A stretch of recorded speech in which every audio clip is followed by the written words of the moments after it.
Hi, I'm Andrew, and I care for my mother who's been living with dementia. On this channel, I share my caregiving journey, the lessons, the love, and the faith that carries me through. Let us encourage and support each other as we journey together.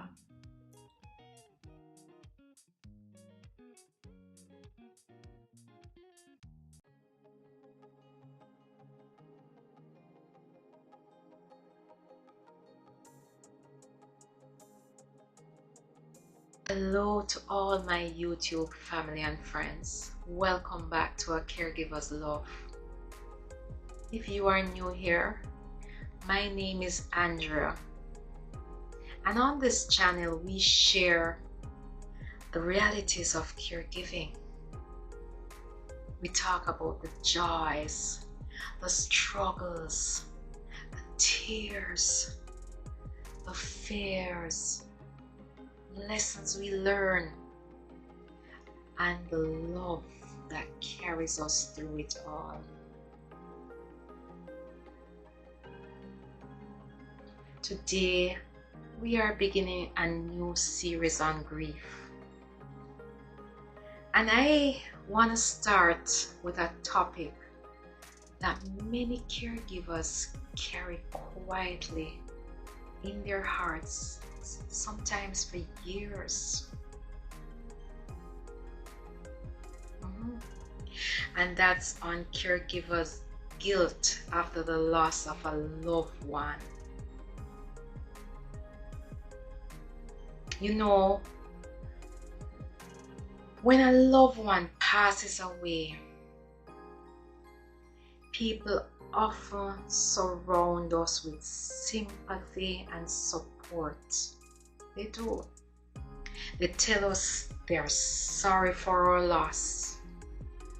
Some bring food. Some send cards. Some call on the phone. Some even give money. Some attend the funeral and check in during those first few days.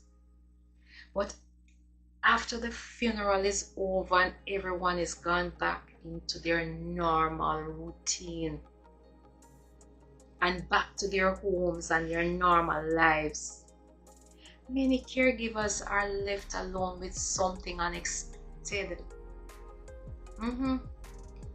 It's not just grief happening at this point, but guilt. And then at this point, certain questions begin to surface, and questions often play on repeat in the brain. Did I do enough? Could I have done more? Should I have noticed that symptom sooner? Did I make the right medical decision for my loved one? Should I have been more patient with them? Why did I say that? Or why didn't I say that? And perhaps the hardest question of all, did I fail the person I loved? It happens. If you have ever asked yourself any of these questions, please know that you are not alone. Nope. In fact, caregiver guilt is incredibly common than you think. Why? Because caregivers love deeply, and when we love deeply, we often hold ourselves to impossible standards.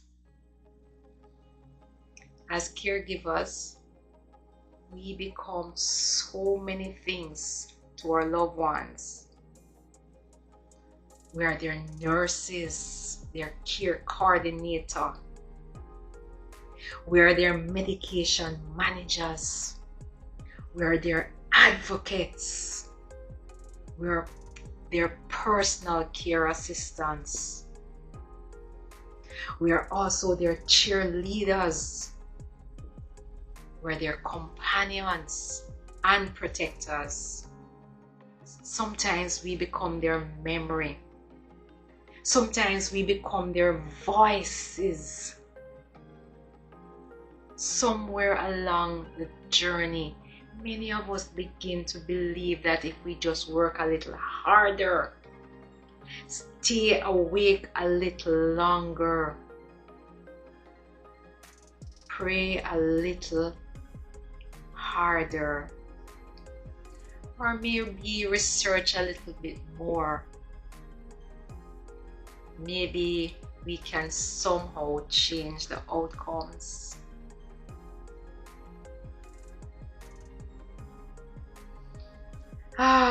But there comes a moment when we must face the difficult truth.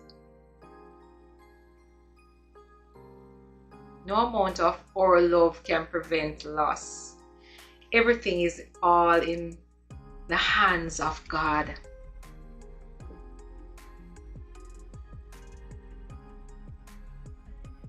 Especially for those of us caring for loved ones with memory loss or other chronic illnesses. We are fighting battles that are often beyond our control. And no amount of loving is gonna stop the outcome unless God says it. No amount of sacrifices will change those outcomes either. No amount of devotion to our loved ones could make our loved ones live on forever. It's not meant to be. That was never our responsibility.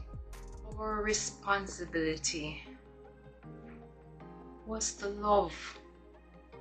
And I believe many of you out there watching did exactly that.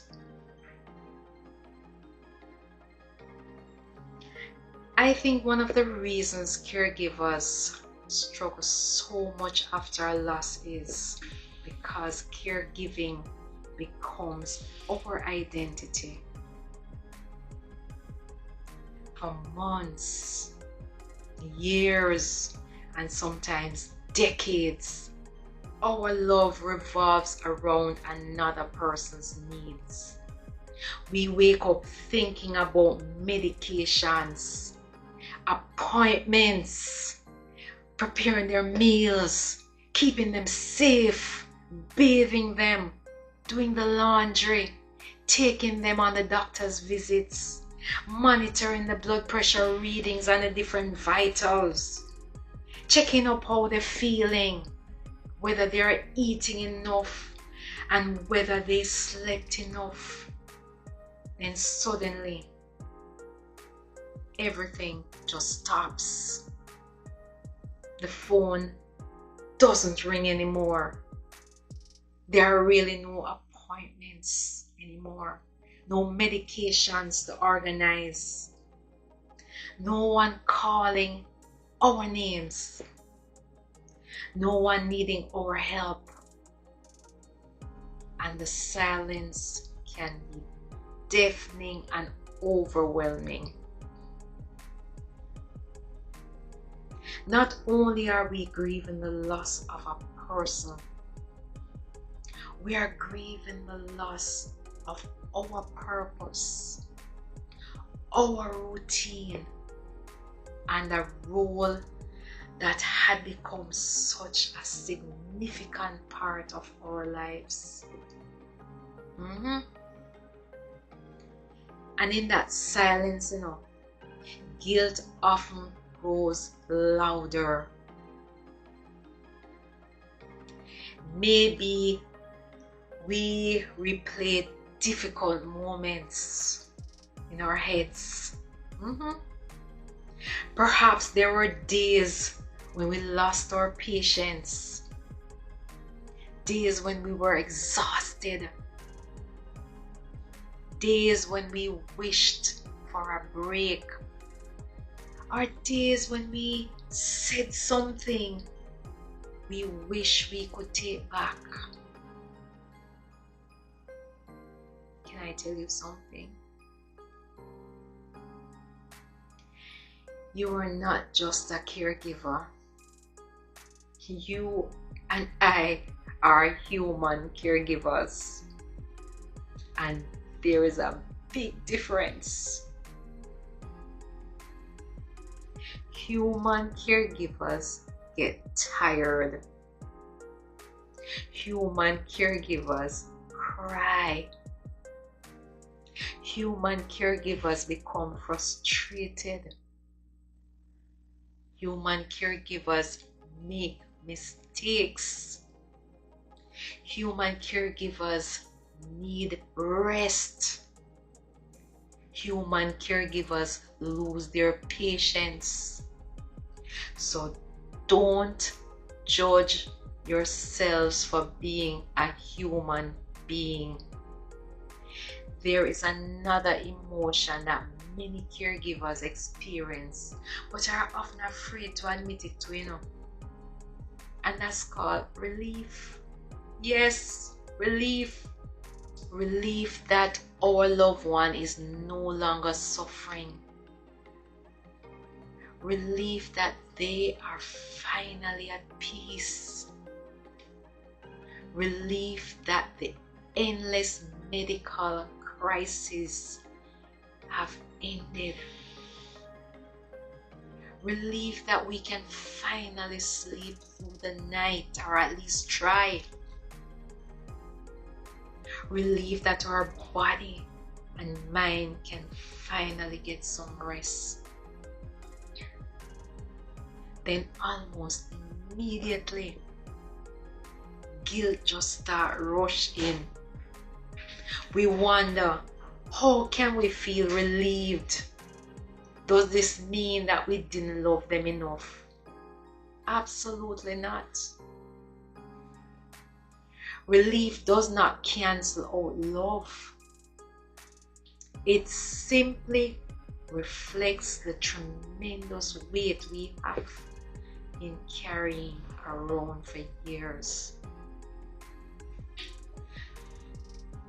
And you know what? Both grief and relief, they can coexist, You can miss someone terribly and still be thankful that their suffering has ended.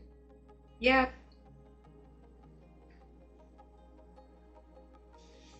So how do we begin to cope with caregiver guilt?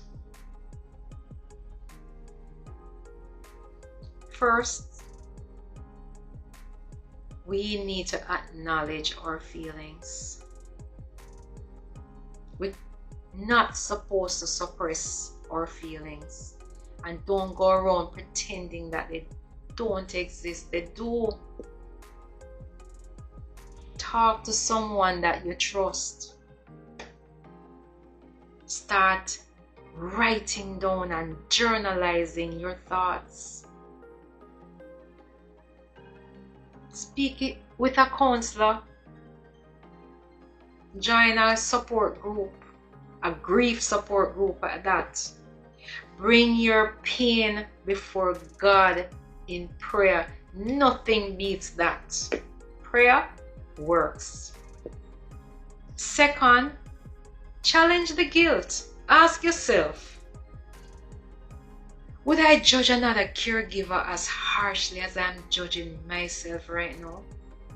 Most likely not, And I believe that your answer is going to be no. You know what? We often extend compassion to others while withholding it from ourselves. All the while we do it. I do it all the while. And thirdly, let's focus on what we did rather than what we didn't do. Think about the countless acts of love we demonstrated for our loved ones. The sleepless nights that we endured, the hospital visits that we had to take them on, the meals that we had to prepare, the tears that we shed, and the prayers that we prayed, the sacrifices made, and the simple act of showing up again and again and again. Those things matters. Psalm 103 verse 14 says, "For he knows our frame. He remembers that we are dust."